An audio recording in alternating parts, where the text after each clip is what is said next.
Welcome back to another episode of the Fifth Quarter Podcast. I'm your host, Marcus Jones, the Bluff City Cowboy, coming to you live from Memphis, Tennessee. And we are continuing last week's discussion about the coaches added to the roster. Thank you guys for watching. Marcus Jones, Bluff City Cowboy, host of the Fifth Quarter Podcast. Thank you guys for joining us tonight. I see the views are starting to go up pretty quickly. Got a lot of people joining us from the DC4L group. So thank you guys for tuning in. As you guys know, this show is fueled by the Fifth Quarter Nation. So make sure you get in those comments. Make sure that you ask questions, give us your thoughts. We'd love to hear what Cowboy Nation has to say. And for those of you who are not watching from the DC4L Facebook group, I see we got quite a few people joining us from Twitter as well as my personal page. If you guys haven't done so already, make sure you go to the DC4L Facebook group. A lot of great content, a lot of Cowboys fans giving their thoughts and views, giveaways, prizes, always up to date on all things Dallas Cowboys. So make sure you guys join that group. Also, be sure to go over to YouTube and find DC4L's YouTube channel. Going to have this podcast as well as other videos related to the Cowboys coming up this off season and for the regular season. And while you guys are on YouTube, if you could take 1 second, find me at Bluff City Cowboys, hit that subscribe button, hit that like button, help me to get my subscriptions up. I'm going to put my YouTube link in the comments. So if you guys get a chance during the show or after the show, hit that link, hit that subscribe button. I would greatly appreciate it. So for you guys who were not with us last week, there have been a lot of coaching hires over the past 2 weeks. Last week, it looked like the focus was mainly defense, so all the coaches hired were defense. This past week, that's when now all the offensive coaches have been added. So there have been several coaches on the offensive side of the ball who've been added. So what we're going to do today, I'm going to give you guys a brief rundown of their NFL history as well as their philosophy and how I feel it ties all together towards this team. So before we get started, I see the views are coming in from everywhere right now. Make sure you guys get in the comments. Make sure you like. If you could, make sure you share this. Share it to your favorite Cowboys group. I try to share as much as I can before the show, but I'm only one person. So I'm asking for you guys to give me your support. Hit that share button. Share it to your favorite Dallas Cowboys group. You don't have to share it to DC4L because we're already streaming live there. But if you have any other Cowboys Facebook groups that you enjoy, be sure to hit that share button and share what we're talking about today. I'm sharing right now as we speak.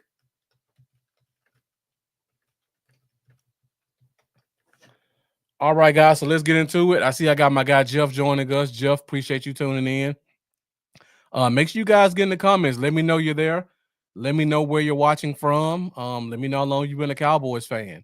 Let me know if you have any Cowboys-related questions, draft, free agency, coaching, what to expect, anything Cowboys related, and I'll try my best to answer your questions.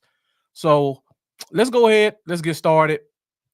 Tonight's topic again is part 2 of a description of all of our coaching hires. Last week was a focus on the defensive side of the ball. This week, the focus is on offense. Should be a fairly quick show, so I'm going to try to get you guys out of there pretty soon. So we'll start from the bottom, and we'll work our way up to the very top. So what I would consider the lowest level of the totem pole in terms of coaching would be our let me see if I see it.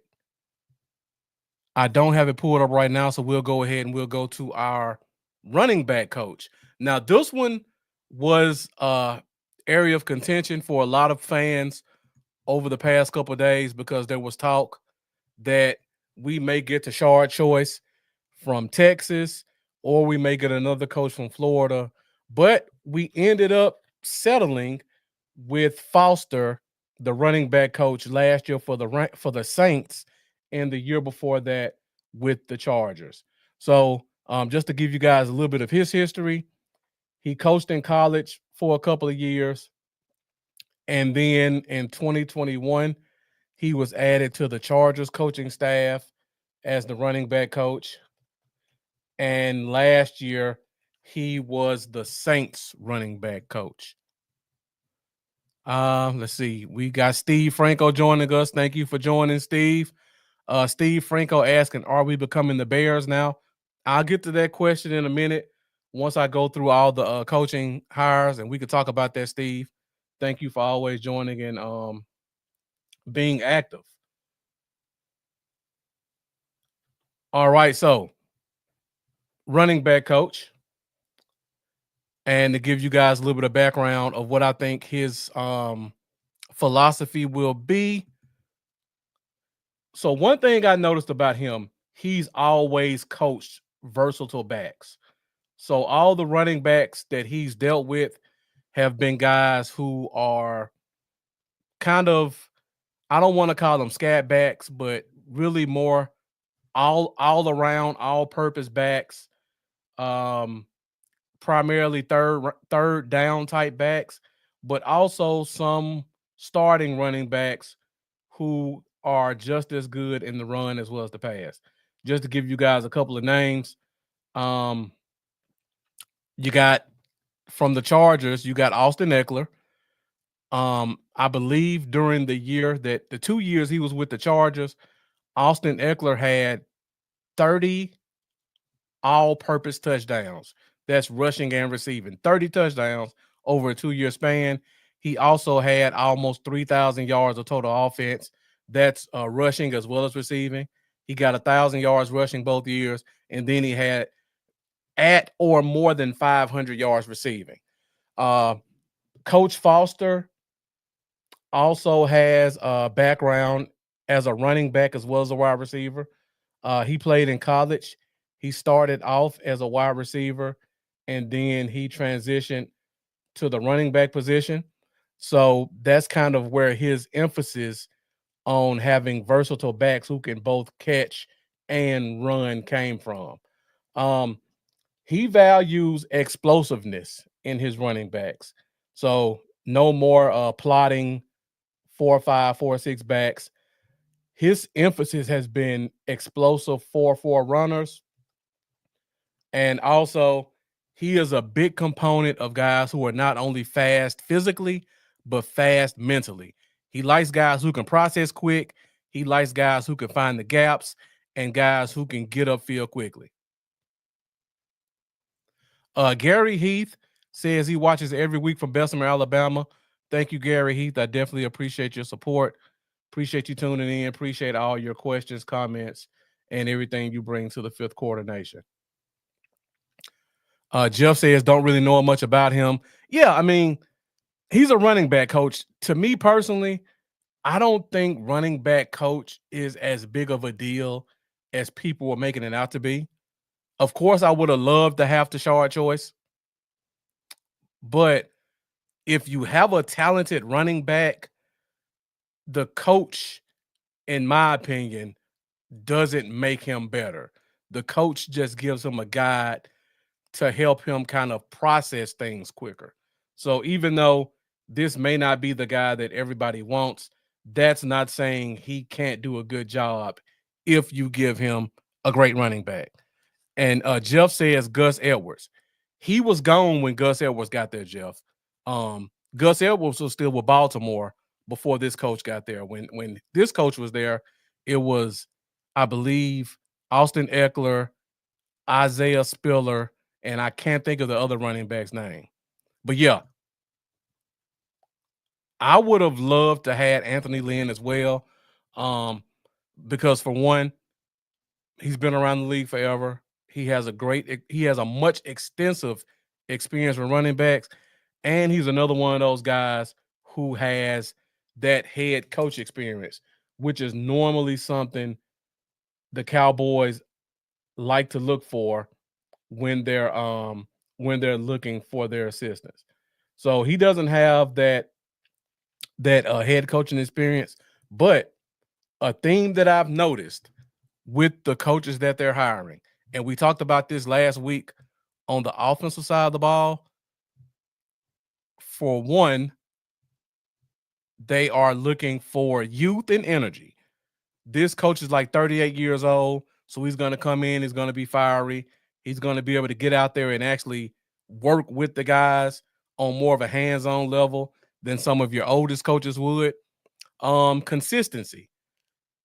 Even though he doesn't have a lot of experience, I think this gives us a good indicator of what type of running back we're going to be bringing in, either through free agency or through the draft. Um, I think we're going to keep consistency in our scheme. So I would expect to have a running back brought in that's explosive and who's versatile, can catch out of the backfield and be able to run the scheme that I think we're going to run. Experience, this guy doesn't have the experience that we're looking for. But again, like I said about running back coaches, to me, running back coaches don't necessarily make players better. They just help them to process things better. So even though he doesn't have 20 years of experience and head coaching experience like a Anthony Lynn, that doesn't mean his experience as a running back in his past won't be helpful. Marcus Homer said, someone I'm glad we didn't get was Eric Bieniemy. I think he's the running back coach now. He's actually the running back coach for the Bears. So yeah, Eric Bieniemy did get another NFL job with the Chicago Bears as a running back coach. Steve Franco saying Johnson or Henderson would be awesome to have. Keep that in mind when it gets to the draft, because if you look at the type of backs that this coach has coached before, you look at the Austin Eckler, like I just mentioned. You look at the backs with New Orleans. That's a Henderson type guy. So I think Henderson's might be one of those guys you may want to pay attention to.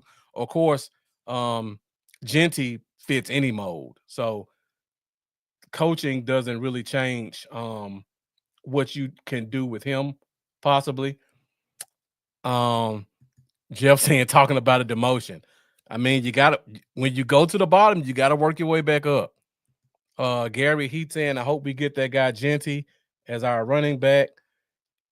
If he's available, Gary, I would be shocked if we don't get him. The question is, will he be there at pick 12? And before we move on, since we're on the topic, let me ask you guys this question. Chicago's coach loves the running back position. He signed um he signed the running back in free agency and then still turned around and drafted Jahmyr Gibbs in the first round. So Chicago's at 10. Running back's going to definitely be high on their list. If I told you you had to trade a third round pick to jump from 12 to 9 to get Genty, would you guys be interested in that? Let me know your thoughts before we move on. I'm just curious. If I told you we had to give up a third to move up to get Genty, is that something you would be interested in as a Cowboys fan?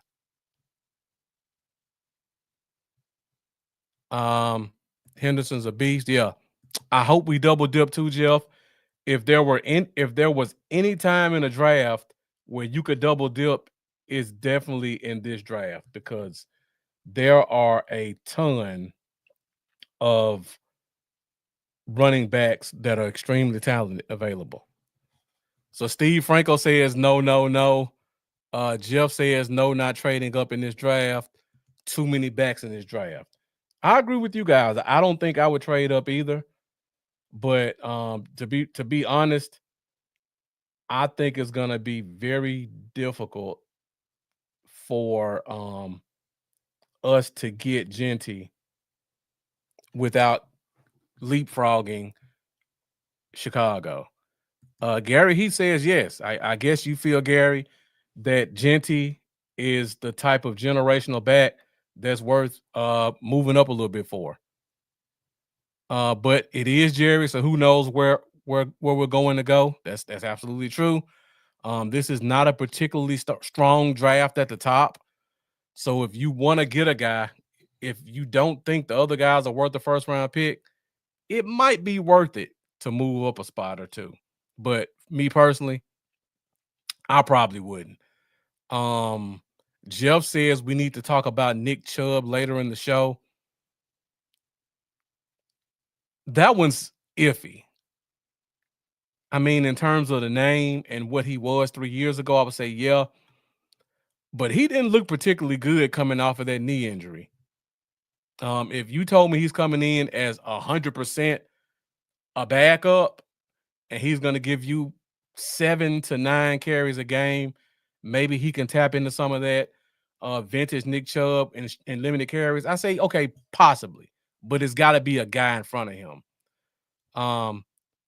Steve Franco says we got Rico, another 5'9" guy who just got 1,000 yards. We need like a Henderson or Johnson type. Well, Rico's a free agent right now, so technically we don't have Rico right now. The only running back on the roster right now is Deuce Vaughn. And actually, Deuce Vaughn would be a really good type of back for what Foster likes to do. I personally don't expect to see Deuce Vaughn getting any more carries than he would, but he's definitely the type of back that he'd be looking for. Felipe French Shannon says players who will continue their profession with the Cowboys is additional to what we already have. And Jeff asked the question, is he better than Zeke? Probably.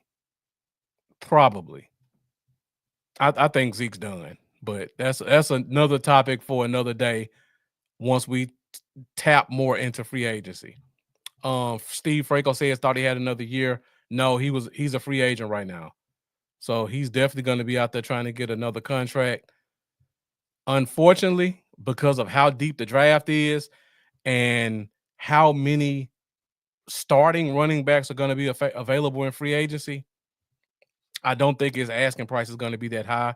So if we did want to sign him back for $3.5, $4 million, I think that'd be a very easy thing to do.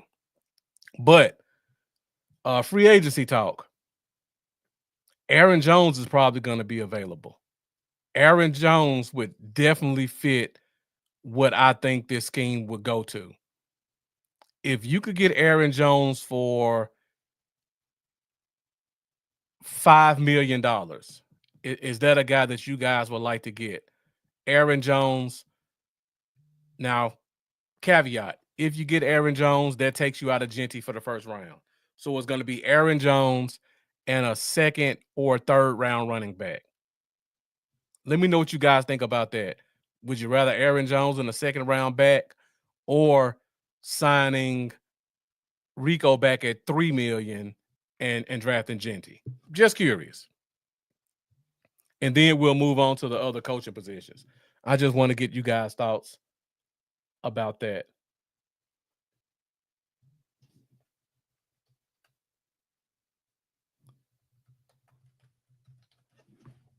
All right, I see the views are still going up. So for you guys that are joining us right now, I see you guys are watching. Make sure you hit that like button. Let's get those likes to match those views so that we can help build our engagement and get better in the algorithm. So hit that like button. If you haven't done so already, make sure you subscribe as well. So I see nobody really liked that question. So I guess I'll move on to the next coach. So we just talked about the running back coach. Now we will go to the assistant wide receivers coach, and that is Demetrius Underwood. He was a former player for the I'm sorry. Did I say Demetrius? I think that's Taekwon Underwood. Sorry. Taekwon Underwood was a former wide receiver for the New England Patriots. I think he retired 2 years ago, maybe. He spent a year in college. He came back up. to New England, and now he's in Dallas. So I know a lot of people were kind of upset about this pick or didn't understand it. What I would say is, from what I read about it, well, for one, it confuses me. And Jeff Clark, thank you for joining us. Appreciate you tuning in. It confuses me that we hire an assistant coach before we hire the actual position coach. So to me, that seems kind of backwards. It doesn't bother me much. It's just something I thought was strange. Why would we hire the assistant before we hire the actual wide receivers coach? And who are some of the options we're looking at to be the receivers coach? That's another question I have. But when I look at this hire and kind of look behind the curtain at what they're doing, everything I read about Taekwon Underwood says that he is a great mentor. And when you're an assistant position coach and you're as young as him and you just recently retired from the league, you're just looking for somebody to be an influence. Now, one thing I will say about him is when he played, he was an explosive receiver. So he was a 4-3 guy, ran a lot of drags, a lot of curls, kind of one of those guys who opened the field up for a number one guy. I think having that will be helpful to the receivers we have, because if you look at our roster, we have CeeDee Lamb and then a bunch of young guys. So I think in terms of having him as a mentor, I think that's a good signing. Also, I know people are upset because they're like, well, he wasn't a good NFL player. How can we expect him to be a good coach? Think about the NFL. Name me one great player who's a coach right now. Great players normally aren't great coaches because most of the time those guys are so physically gifted that it comes natural to them. But a guy like this who had to work from the ground up, he had to be the first one in the meeting room. He had to spend extra time on the field. He had to perfect his routes and know the system just to be able to touch the field. So even though he may not have been good enough to get on the field, from his knowledge of trying to get on the field, that makes him better qualified to actually teach to a receiver. And to be honest, again, most of the receivers that we have are just like Taekwon Underwood. We don't have any stars except for CD. So we got a bunch of guys who are bottom of the roster wide receivers on any other team. So yeah, this is definitely good to open up the box. Um, we definitely got a bunch of guys who I would consider 4 or 5, number 4, number 5 receivers. So maybe him being a mentor to these guys, helping them kind of learn their craft, giving them his experience to let them know, hey, nothing's promised. You guys got to step it up to be able to be effective on the field. So in terms of that, I do like that. And also, like I said before, where the coaching staff is currently headed, we're looking for youth and energy. That's number one. This is another kid. I think he's 33 years old. No, he's 37 years old. So another guy, 37 years old. He's able to get out on the field with the guys. He can still run. He can be an example. He can show them what he wants them to do instead of being a guy that's just going to stand on the sideline and then watch them and say you did it right or wrong. So I kind of like that direction, even though, again, we don't have a wide receivers coach and this kid isn't that experienced. I like the direction they're heading in terms of youth with the assistant. And Jeff, you said, what was the question? I stepped out. So when I was talking about running backs, I was saying, if you look at the type of running backs that the running back coaches dealt with in the past, they've been guys who are explosive. They know how to run outside and cut back. They know how to catch out of the backfield. The top guy in free agency this year who meets all those qualifications is Aaron Jones. I don't think the Vikings are going to pick him back up. So I think he's going to be available. Would you rather pay Aaron Jones $5 million and then draft a running back in the second or third round, or would you rather draft a guy like Genty in the first round and then pick up a Rico or somebody like that for $3 million as a backup? Which option would you go with? You want the young guy who's ready right now with a backup, who's just kind of a guy, or do you want to get the veteran who can help teach a younger, talented guy to be the guy in the future?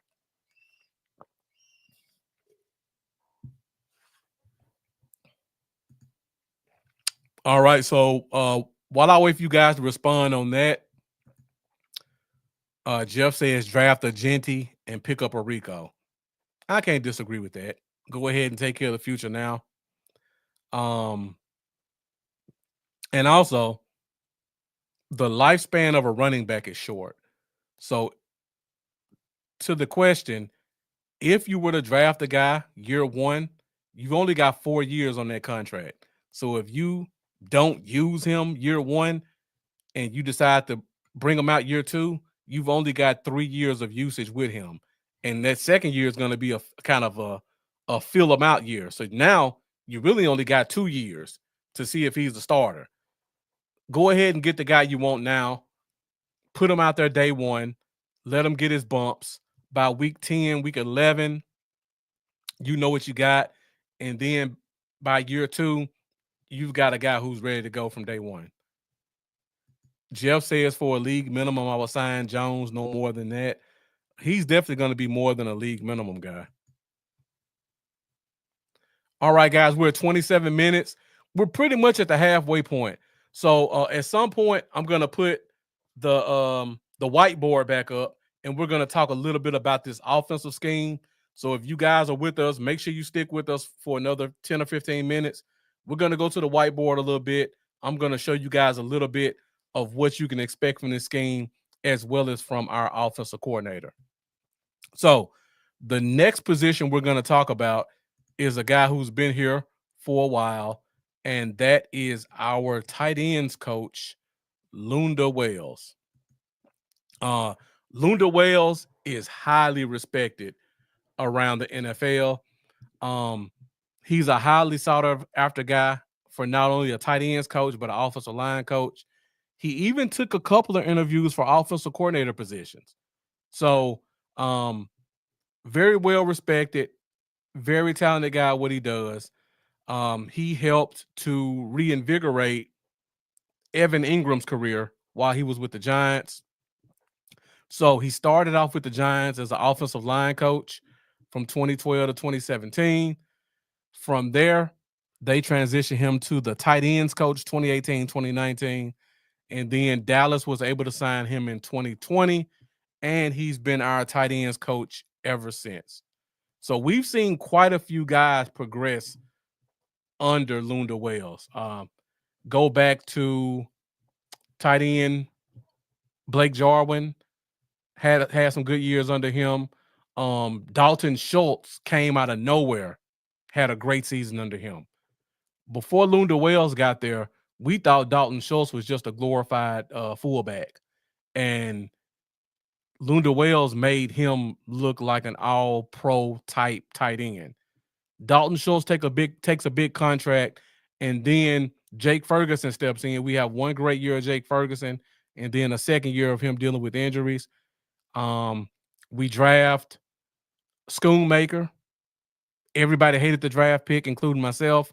But when Jake Ferguson was dealing with injuries, Schoonmaker stepped up for about 2 or 3 games and really showed us that he does have the ability to be somewhat successful as an NFL tight end. So Lunda Wales has definitely earned his stripes in improving tight ends on this team. Gary, he says get Genty. Been watching this guy. He's good. He's definitely good. He's actually great. So just going back to this, Lunda Wales, tight ends coach, wealth of knowledge, highly respected. He's going to help not only with the tight end position, but the offensive line position. Let's talk a little bit about his philosophy towards the game. So he prefers physical tight ends. So if you guys remember, last year we picked up a guy named Brevin Spanford. That's the type of tight end that Lunda Wells likes. A guy who can get out there and catch, but also can be a great point of attack blocker. Like I just mentioned before, when you look at his coaching history, he does have offensive line as well as tight end experience. So he likes to make sure that his offensive linemen, his tight ends are being helpful in the run game. You're not going to touch the field with Lunda Wells if you're not able to block.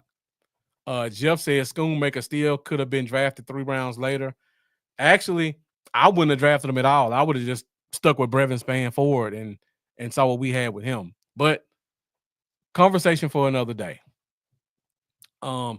He appreciates position versatility. So, like I just mentioned before, he likes guys who can catch. He likes guys who can block. They'll line a guy up in the backfield like a fullback sometimes. He just loves a tight end who can do a lot of things. Last but not least, he prefers tight ends who can block, move in space. This scheme, I think, is going to be predicated on a lot of reach blocks for the tight ends. So they're going to have to get off the line of scrimmage, get to the second level quickly, block some linebackers. They'll also have to be able to block some defensive ends one-on-one on occasion. And we'll talk about that in a second once we get in the scheme. So Lunda Wells is going to bring a wealth of knowledge. He's still relatively young and has a ton of experience. So even though he wasn't a new signing, I still think he was an A+ guy to bring back, unlike some of the other guys who we let go. Jeff, yeah, perfect for Brevin Spanford. I actually expect to see Brevin Spanford to have a major role in this offense this year. And we'll talk about that again in a second. And I see we got the Lunatic joining us, like, shared, and subbed up. Definitely appreciate that, the Lunatic. If you guys haven't done so already, make sure you follow the Lunatic's path. Hit that like button. If you haven't subscribed, hit that subscribe button on YouTube. And also be sure to share this video. All right, so we're at 33 minutes. This will be a fairly short show. We're going to go to our last and most important position coach. Before we do that, let me ask you guys a question, because I was curious about this and I was just wondering if you guys can give me your thoughts. So we've signed an offensive coordinator who's an offensive line coach. Great, I love it. Why have we not signed an offensive line coach? Are they still waiting? Or is Clayton Adams going to pull double duty and be the offensive coordinator / offensive line coach? It's pretty much been stated Brian Schottenheimer's calling the plays. So from that perspective, that takes a lot off of Clayton Adams' plate, because he doesn't have to necessarily draw up the scheme and put together the game plan. So just curious what you guys think. Is Clayton going to do double duty, or are we still searching for an offensive line coach? Jeff says double duty.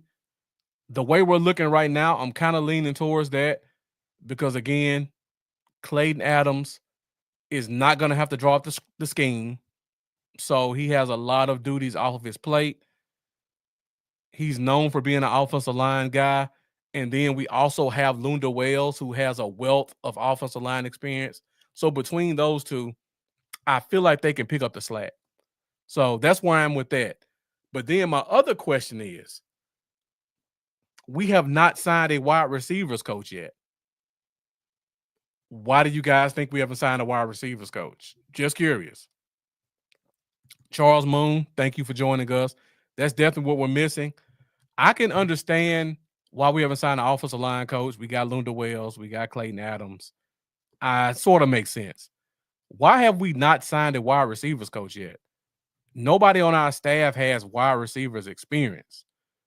Are they waiting for a guy to become available? Are they negotiating with someone who may not want to take that demotion, like Bobby Slowick, for example? Is there an offensive coordinator that's out there right now who has experience with wide receivers, but he doesn't want to take that that drop in position? Jeff says waiting on Irving. Hey, you never know. That could be the case. Felipe said have to structure the whole team so we can understand where we're at. That's true, Felipe, but at the same time, how can you shouldn't pick your coach based on your personnel. Your personnel, I'm sorry, your coach should dictate your personnel. So you should bring in a coach so that you can have established what you're looking for, and then that coach can give you thoughts on what type of receivers in particular would be available. Now, I know Cowboys fans are gonna hate to hear me say this, but to me, the fact that they have not signed a wide receivers coach tells me they don't expect to bring in any other wide receivers. So, like I just said, your coach should dictate who your personnel is. If your personnel is already in place, there's no rush to bring in a coach because now you're going to do the opposite of what you should. You're going to find a coach to match the personnel you have instead of the coach finding the personnel. So, yeah, I'm going to be very curious to see who they bring in as the wide receivers coach. Michael Lawrence Sr., thank you for joining us tonight. Asked the question, could Adams convince Turpin to stay and use him for multi-roles? Well, Turpin is a restricted free agent, which means he essentially has no say in where he goes. So if the team were to place a second round tender on him, which I would expect for them to do, a second round tender would pay him $3.5–4 million.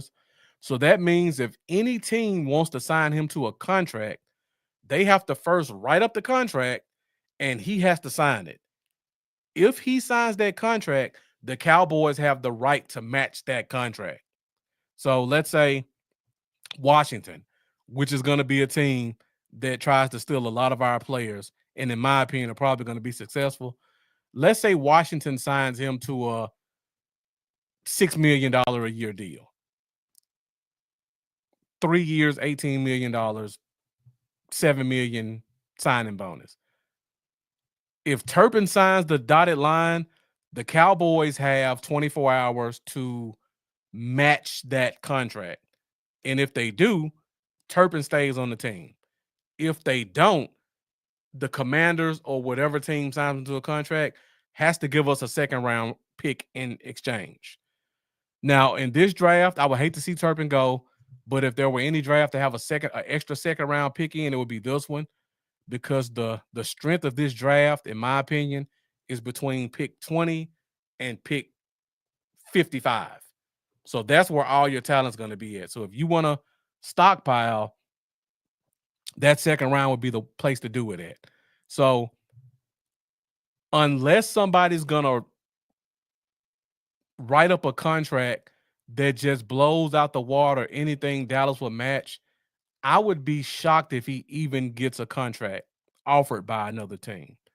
So for me, I feel like he's going to be guaranteed to be here this year as a restricted free agent. And by the way, I do think he's going to be used quite a bit in this scheme. We talked about it last week. We're going to go to the whiteboard in a second, and then I can show you a little bit about what we can expect from this scheme. So if you guys are still with us, we're at 40 minutes. Give me about 5 more minutes.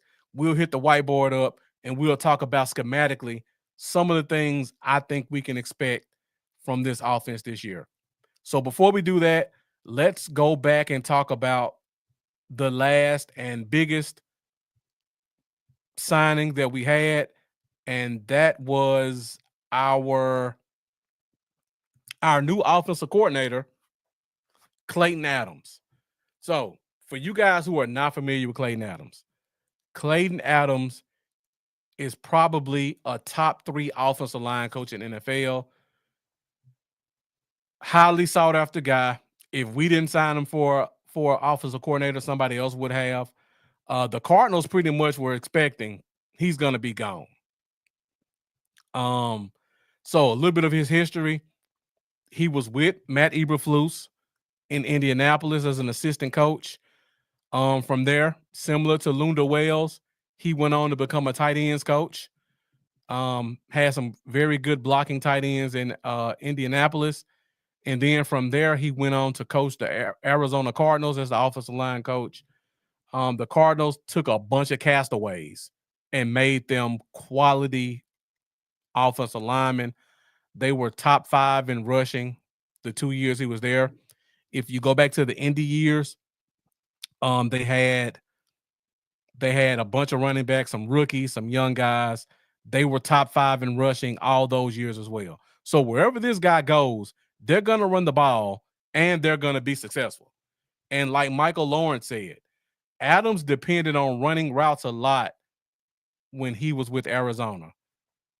And I'm sure you mean running backs like running routes. And that goes back to what I said about Foster loving versatile backs. So that takes you more into that consistency of what you can expect with this offensive scheme. Jeff said, would Bones Fossil force Tennessee to give up a second for Aubrey? Absolutely. But lucky for us, Jeff, Brandon Aubrey is not a restricted free agent. If I'm not mistaken, he is still under contract for 1 more year. And then next year, he's a restricted free agent.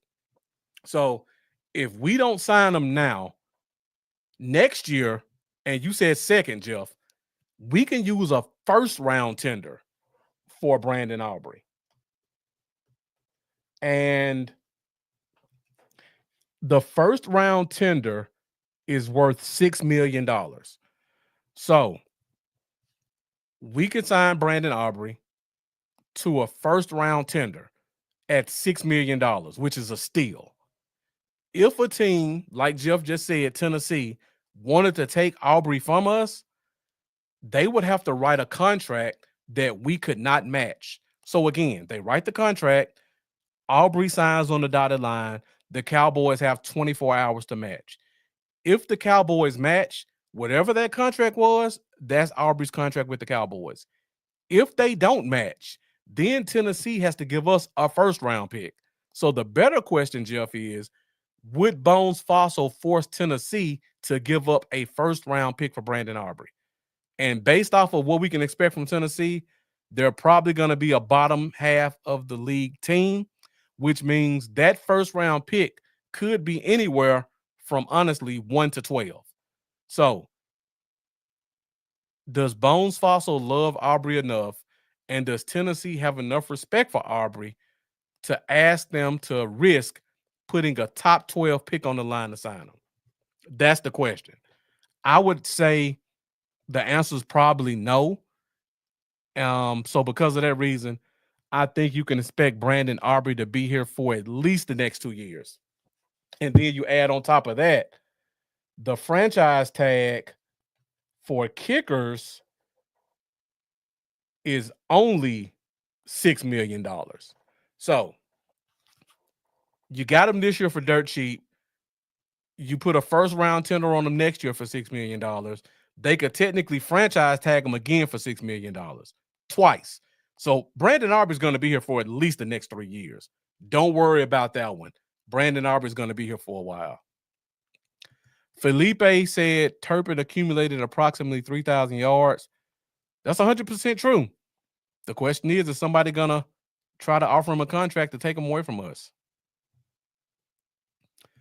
All right, so let's go back talking about Clayton Adams.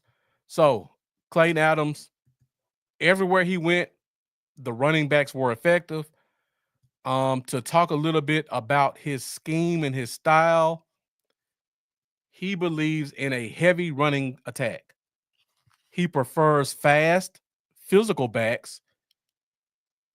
Unlike years past where the offensive line was pretty vanilla, Clayton Adams loves pulling offensive linemen, and we'll talk about that in a second. He also loves tight ends that can block. That takes us back to Lunda Wells. Lunda Wells, former offensive line coach, loves teaching tight ends how to block.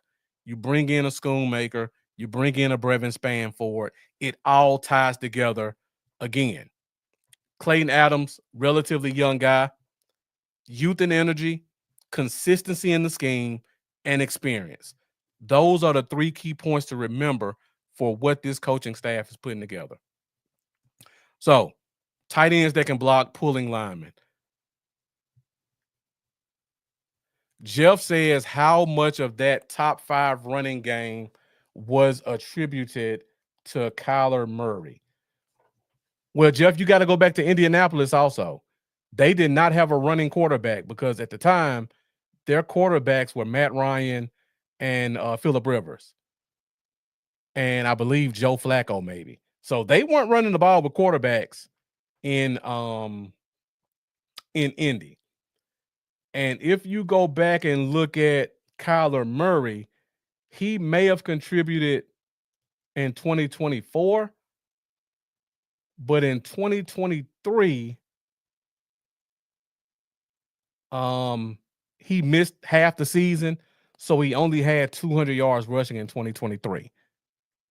So I would say 200 yards for a quarterback, that's pretty much average for a semi-mobile quarterback. That's only 10 yards rushing a game. So he didn't contribute a lot that first year. The second year, last year, he did have 500 rushing yards as a quarterback. That does help bump it up a little bit. But at the same time, I mean, those running backs are doing their jobs. He made James, and I just went blank on his last name.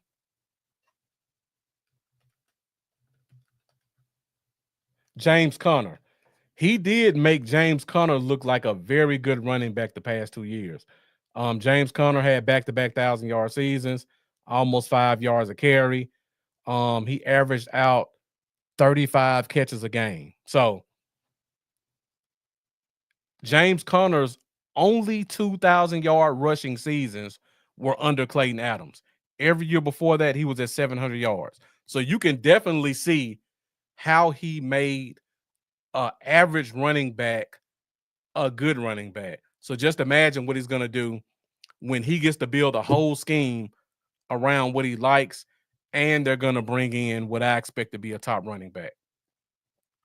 All right, guys, we're at 49 minutes. If you guys give me 15 minutes, I want to talk a little bit about what we can expect from this scene. I'm a visual person, so I like to draw it up. So I got my whiteboard here with me. So I'm going to put it up, and I'm going to just talk you guys through a little bit of what I think we can expect to see in this offense. All right, so let me know if you guys can see this or not. I want to make sure everybody can see. So before we talk about the scheme, I want to discuss some basics because I don't know if everybody kind of understands the terminology that you hear other podcasters or other media people bring up. So I just want to go back through the basics a little bit. So we're going to talk about gaps first. So right here, this is the center. So when you hear people say A gap, B gap, C gap, the A gap is the gap between the center and the guard. So A gap on both sides. The B gap is the gap between the guard and the tackle. So A, B, and then C is the gap outside of the tackle. So when you hear them say that someone's lined up in the A gap, like this player, that's him lined up right here between the center and the tackle. So that's what A gap means. So If anybody's confused about this or you have any questions, please feel free to ask because I want to make sure even when you leave this show, you understand what we're talking about when we say gaps and what that means. So we got A gap, B gap, and C gap. So then sometimes people will get even more confusing. And you'll hear people say a 0 tech, a 1 tech, a 3 tech, a 5 tech. What that means is that's also referring to gaps, but it refers mainly to the offensive lineman position. The gaps are the spaces between the linemen. The numbers are the actual positions of the lineman. So when you hear a nose tackle playing a 0, it's 0. The A gap is 1. Head up with the guard is 2. The B gap is 3. Head up with the tackles 4. The C gap is 5. Head up with the tight end is 6. And then imaginary 7, if you put a guy right here, another tight end. This would be 6. This would be the 7 gap. This will be the 8 gap head up. And this will be the 9 gap. So when you hear somebody say they run a wide 9 defense, that means that they have their defensive end lined up all the way out here. So if I put this is a slot. Let me delete this first. So this is a slot receiver I just put right here. So if you hear somebody say wide 9, this slot receiver is usually right here. So that means a team would have their defensive end, which is this position, lined up all the way out here, damn near like a slot corner. That's what wide 9 means. Just wanted to throw that in there before we move any further. So anybody have any questions? This is the center. These are the guards, tackles. The triangles are skill positions. So this is tight end. Sorry. This is wide receiver. Wide receiver should be off the line.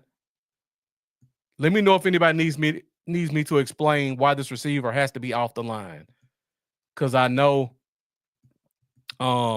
there's a lot of terminology thrown out and people don't usually understand it.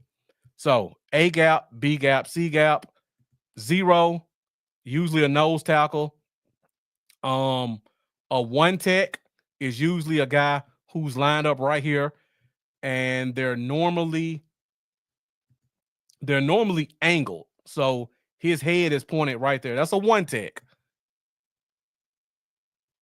3 tech would be if I move this guy again.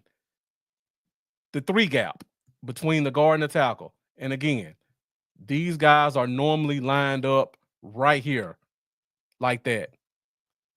Exactly, Jeff. It would be a legal formation if the tight end is covered up. And the reason for that is because in order to have a legal, the receiver offset. Okay, Felipe, I'm about to explain it right now. Jeff gave you the answer, which is correct. I'm going to tell you why. The NFL rule book says every team must have 7 people on the line of scrimmage. So this red line that I put right here, this is the line of scrimmage. So you've got your 5 offensive linemen. You've got your X receiver. The X receiver is called the X because he's always lined up on the line of scrimmage. And as you can see, this is a cornerback. That cornerback can get right on them. That's how those cornerbacks can get jams on the receivers. So your X is on the line on this side.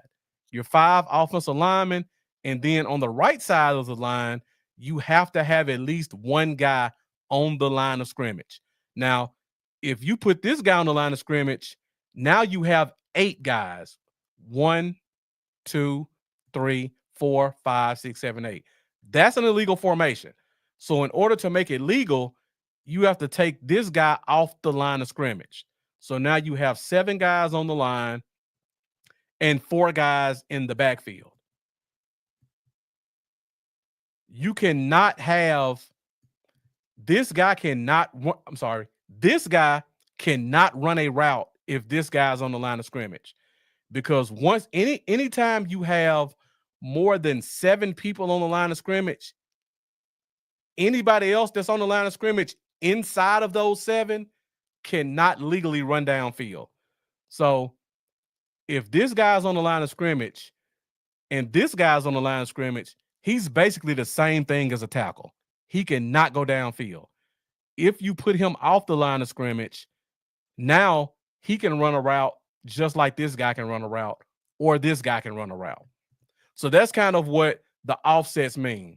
So typically, you don't see this guy on the line of scrimmage because usually only your X receiver is on the line of scrimmage. This is your big, tall, physical receiver who's able to battle with the cornerbacks at the line. Your slot receivers are usually your shifty guys. You want to give them that space to go either way. So they're always going to be off the line of scrimmage. And then this receiver is your Z receiver. Most times, this guy is another fast guy. So you want to be able to let him get a little bit of a head start to run without this cornerback being able to touch him. And because of that, you put your tight end on the line of scrimmage because very rarely would a team, this is a linebacker. This linebacker is covering that tight end. Very rarely will you see a linebacker do this because they'll be terrified of getting beat off the line. So most of the time, your linebackers are going to sit here. So even though you have your tight end on the line of scrimmage, he doesn't have to worry about being jammed because nobody's putting a linebacker on the line to try to jam a tight end off the line of scrimmage. So that explains the legal formation. I appreciate that, Felipe. So now, I've explained the A gap, B gap, C gap. I've explained the number system. Let's talk about Clayton Adams' scheme. So before we do that, and again, great question, Felipe. Anybody else have any questions? Feel free to let me know. Now, we're going to probably go to more of an inside zone running scheme. So the difference is in an outside zone scheme, your running back is going to focus on the C gap. So every time he runs, he's going to be focused on trying to hit the edge. And from there, he's going to either cut up through the B gap or the A gap, or he may counter back to one side or the other side. That's an outside zone scheme. An inside zone scheme, which is what I think we will be running, that is focused between the B gaps. So all the runs are going to start right here.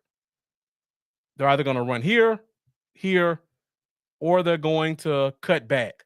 Now, you can bounce to the outside in an inside zone scheme, but your main key is always going to be the B gap or the A gap. Now, if this is clogged up and you bounce outside, you can, but your emphasis is always going to be inside the tackles, inside zone, inside the tackles. Now, talking about Clayton's scheme, Clayton likes to run a lot of power offense. Now I'm going to use the football terms that I used 100 years ago when I played. So when I played football, we as offensive linemen, we had 3 protection calls. We had 3 blocking calls. We had Biggie. Some of you guys may have heard Bob before. Bob, big on big. Fat guy block fat guy. We called it Biggie when I played. So we have Biggie. What Biggie means is if you see a fat guy, you hit a fat guy. So these 2 guys are going to double team this guy. These 2 guys are going to double team this guy. Tackle's going to block him. This tackle is probably, let me erase this so I don't confuse anybody. This tackle is probably going to block here. And this tight end may block here as well. So if you're on the line of scrimmage, if you see a fat guy, you block a fat guy. That's what Biggie means. Bob, big on big. We also had a call named Iggy, Biggie and Iggy. Iggy means inside. So that means if you're on the line, if you see a guy inside of you, that is your block. inside. Now, right here, because you're a guard, there's nobody technically inside of you. So your inside key is going to be this linebacker. So his job is going to be just give this tackle a quick bump to help the offensive tackle get him. Once he gives him a bump, now he goes find some more work. Same thing right here with this guard. Inside, his key is going to be this linebacker. So he's going to come right here, give this nose tackle a little bit of a bump, and then go find some work. So it's going to be this linebacker's his main key. If this linebacker shoots down right here, he's going to go right there. So that's Iggy, inside blocking. You see somebody inside of you, that's the guy you go get. So we got Biggie, big on big. We got Iggy, inside. These are all inside zone concepts. So they're going to be prevalent to what we do. When I played, we had another call called Titty. Biggie, Iggy, Titty. Titty meant tackle on tackle. So some people call it Tot. Tot, Bob, Ike. Inside, big on big, tackle on tackle. Tot, tackle on tackle. What that means is if this tackle, defensive tackle is right here, this guard is not going to help. His job is to either pull or go get this guy. So this tackle right here, offensive tackle, he has to be a grown man. He has to curve and seal. That's Titty, tackle on tackle. This tight end, this tackle, if the plays run to his side, he has to drive block. If the plays ran to the other side or in the A gap, he has to turn and seal. That's Titty. These guards, they got to get the work downfield. They don't have time to help with these tackles. Biggie, Iggy, Titty. All right, so now that I've explained that, let's talk about the scheme that we can expect to run. So we're going to see a lot of power, of course. Run into the B gap. If you run into the B gap, you got an Iggy call. These two guys are going to double here. This tight end is going to try to get some push as best he can. This guard or this tackle, they're going to read this linebacker. Whichever one of these guys can get off of this nose tackle is going to go up to the linebacker. This center is going to double here, and then he's going to work up here. This tackle's Titty, got a Titty call over here. He's by himself. That's the B gap run. Hey, that was the call. Biggie, Iggy, Titty. That's what we did. That's what we did when we played. Easy to say, easy to remember when you're on the line of scrimmage. So we're going to see a lot of power runs. We're also going to see a lot of pulling. So if let's say, let me move this around. You got your linebacker sitting in the gap. This linebacker's out here. This safety wants to play down a little bit. Now, you've got a little bit of an overload on this side. So now what you want to do is, and this is going to be seen a lot, we're going to start pulling guards a whole lot more in this scheme. So you're going to see this guard pull. You're probably going to see tackle block, guard block, center block. Nope, let me erase this.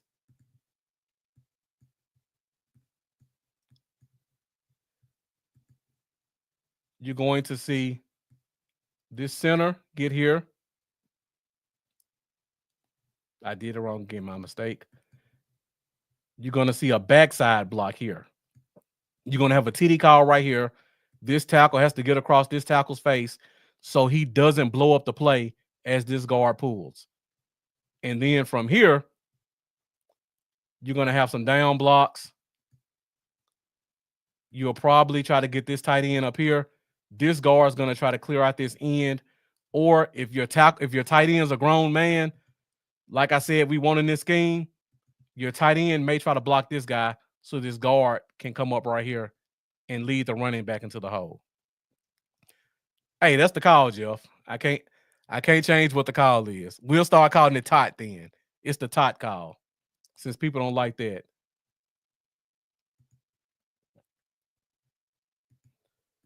All right, so now, if you guys have been paying attention on social media, you've heard people using the phrase push and pin. Push and pin is a very prevalent and highly used blocking scheme under Clayton Adams. So what a push and pin means is when I played 100 years ago, it was kind of like a trap play. So basically, we're gonna leave this defensive end unblocked. We're gonna let him think he has a clear path right here, and we're gonna trap him because this guard is gonna pull and meet him right here. This tight end is going to leave him uncovered and go block this guy. So it's called a push and pin. The other thing that's going to happen is this guard is also going to pull.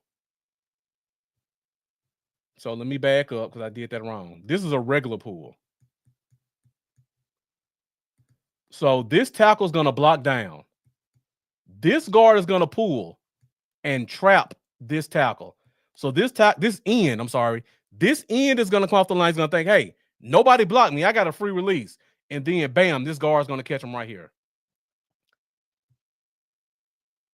This center is going to block down. And then this guard is going to pull. And if this linebacker doesn't come down, he's either going to come up and get that linebacker, or he's going to keep going up and pick up whoever's in his way. So you're going to see a lot of push and pin blocks in this scheme also. But everything you see in this scheme is going to primarily be inside of the B gaps.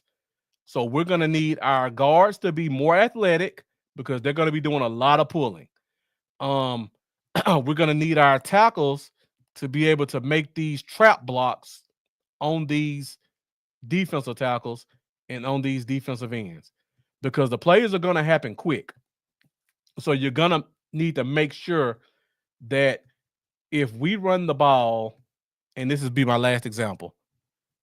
Yeah, you're giving the running back a lead blocker with the offensive lineman. In the 90s, it was called a trap play. It was called trap. Now they call it push and pin, but pretty much same concept. So we're going to need these tackles to be grown men because if we run the ball right here in the B gap and then cut up, these two guys are going to block here. We're going to need this guard to go get this linebacker, which means this tackle has to seal off this nose tackle, or this nose tackle is going to completely blow the play up every time. If you guys remember earlier in the season when we had a lot of problems with containing with our defensive ends, it's because teams were running schemes like this. They either had a tight end bump the end and then go up, or they left the defensive end completely uncovered. So now the defensive end has to make a decision. Do I crash down or do I stay and contain right here? That's what this scheme is going to do. Their defensive ends are going to have to be thinkers. If they crash down, now, remember, main thing, the run is going to marry the pass. That means when we run a play, the run plays are going to look like pass plays. So let's say, for example, this is a run play, right? This defensive end crashes down. Let's say it's a pass play. If it's a pass play, that means quarterback. This is the quarterback. The quarterback's going to play action, fake the handoff, and then come right here. Now, because this defensive end thinks it's a run play, he's crashed down right here. That gives our quarterback another 2 seconds to scan the field. Or that if we have a mobile quarterback, that gives him the option to run for a couple of yards. And now you put this receiver, this cornerback, this safety, and this linebacker in a very awkward situation. Do they come down on the quarterback or do they stay in coverage? So now I knew I did a lot of drawing. Let's go back to the play I drew up last week so I can show you how this works in the passing game. And then we'll get out of here. If anybody has any questions, let me know. So remember, we're setting them up. We're running B gaps. Sometimes we leave this defensive end unblocked. Sometimes this tackle may go out and bump him. Sometimes this tight end may bump him and go into his route. But this defensive end, every time, unless it's 3rd and 8, he's got to think run first. So the same play we drew up last week. This slot is going to run a drag route. This tight end is going to run a post. He's going to separate these two safeties. This receiver's going to run a fade. This receiver's going to run a 15-yard dig. This is a basic play.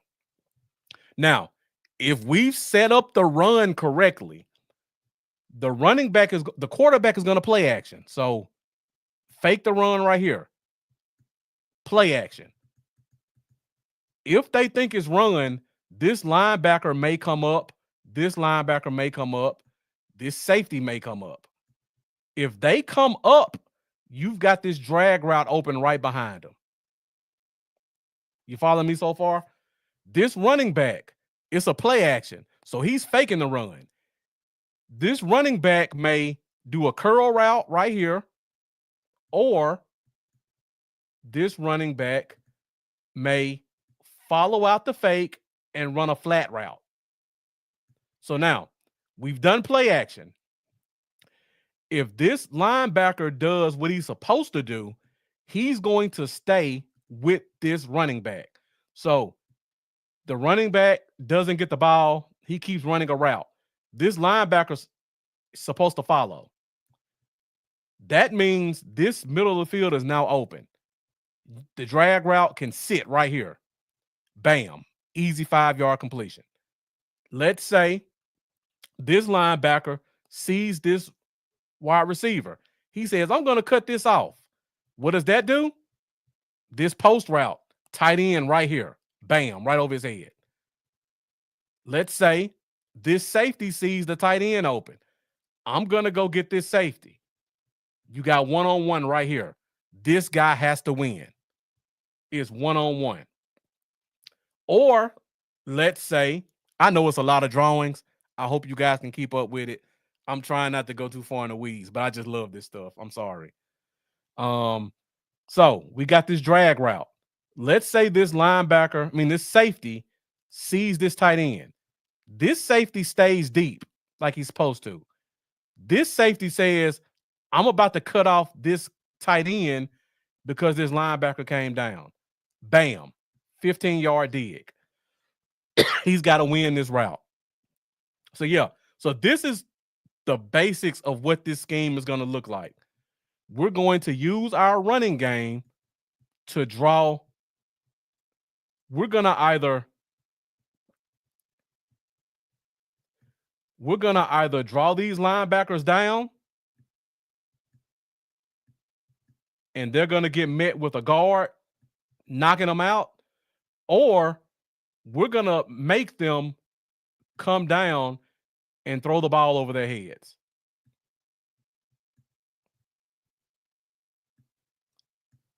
So the main thing we're trying to focus on in this scheme, we're going to manipulate these linebackers and these safeties. And we're mostly going to focus on one side of the field. So if he bootlegs left, all of his reads are going to be, if he bootlegs left, what is this? Is this tight end open? Is this slot open? Is this receiver open? The running back is going to be a safety net.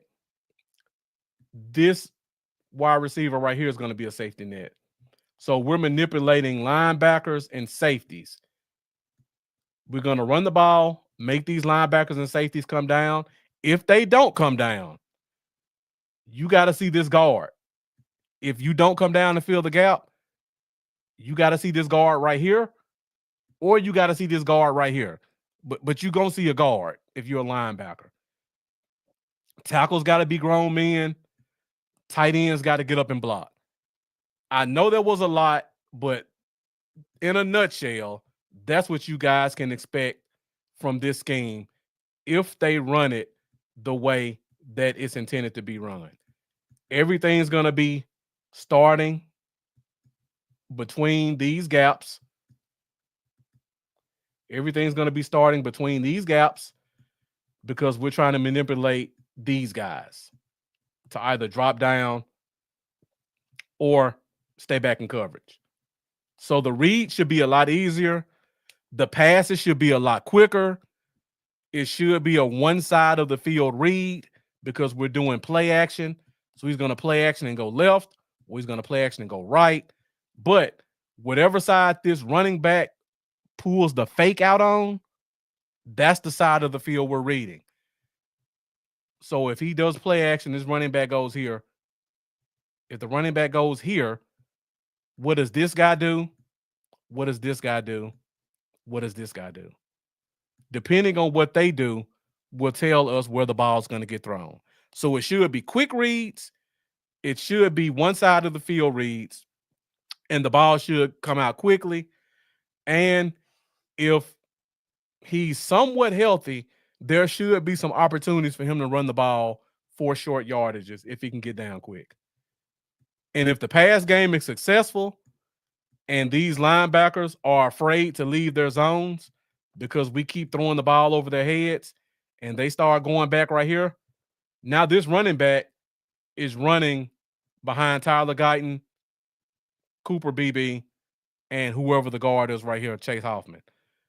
Three big, physical, mean offensive linemen who are working to the second level. So now you got a big, mean guard or center going against a 230-pound linebacker with a Genty or Rico Dowdle or whatever running back you want to throw back there who's going full speed right here. That's what we're going to do. That's the basis of this game. We've got a running back. We've got a running back coach who coaches explosiveness. We've got a tight ends coach with an offensive line background. He's going to teach these tackles how to block, how to get to the second level. We've got an offensive coordinator who focuses on the offensive line.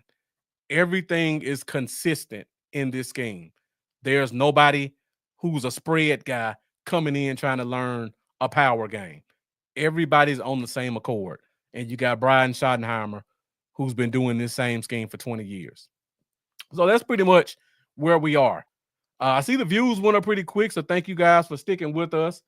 I hope I didn't confuse you too much because I was doing a lot of scribbling. But again, I just love doing this stuff. I love drawing it up.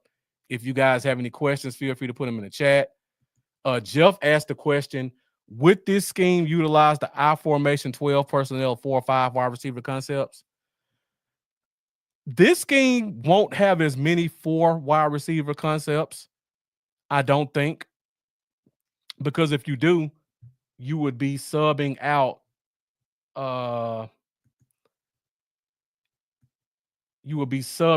this tight end and putting another receiver. So now if you did that, Jeff, you would be asking this receiver. Let me see, 1, 2, 3, 4, 5. So they would have to put, unless they go to a dime, if they stay in nickel, this linebacker has to cover this receiver, which means they'll probably go to a zone. But if we decide to run, that means this slot receiver has to block this linebacker and stop him from making the play. So that's one of the reasons you won't see it as much. Even if we're playing catch up, you asked the question, we're playing catch up. Even if we're playing catch up, I still don't see us doing a lot of four personnel with receivers or five because, again, you want your tight ends to be versatile. So they need to be able to block and they need to be able to get downfield and make plays. So I think you're going to see a lot of that. You also asked about I formation. So I formation would be if you bring a fullback right here. And it's pretty much the same concepts. Only difference is this linebacker will be closer to the mic instead of out here. So same concepts. Now, this is where you would have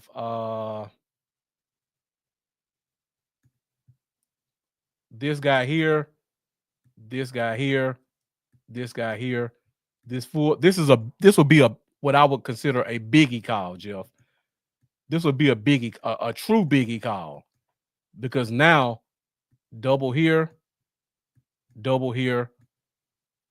This fullback has to kick out. This running back goes up. This side would be more of an Iggy call, so they would double here, and then this center will probably get this guy, and you'd be off to the races. One of these guys will work up to this linebacker, or this tackle may block out. So it may be here, fullback lead to this linebacker, and then the running back make a decision. So it changes it a little bit. The only difference is instead of a tight end having to go block this guy from here, you got the fullback doing it from right here.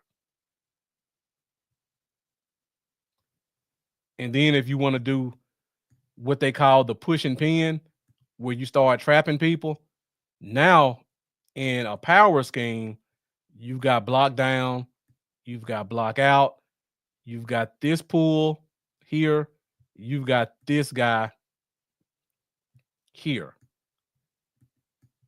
So if you do that, now your running back can either follow this fullback straight up, or he can follow in the B gap with this guard.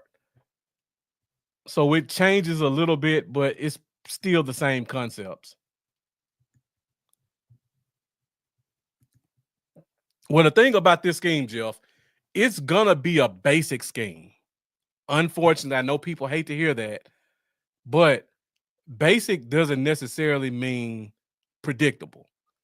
Basic means it's simple because we want to be up tempo. Remember what Schottenheimer said. We're going to have an up tempo offense. That means you want to have simple plays. You want to make the defense guess because the run and the pass are going to look the same. So now it's still the defense's job to figure out they got a fullback in. Are they running the ball or are they passing? If you think they're running and this linebacker fills this hole, tight end right here, maybe fullback right here, maybe running back, curl route. Now this linebacker has to make a decision. We run this guy right here if he can beat this corner.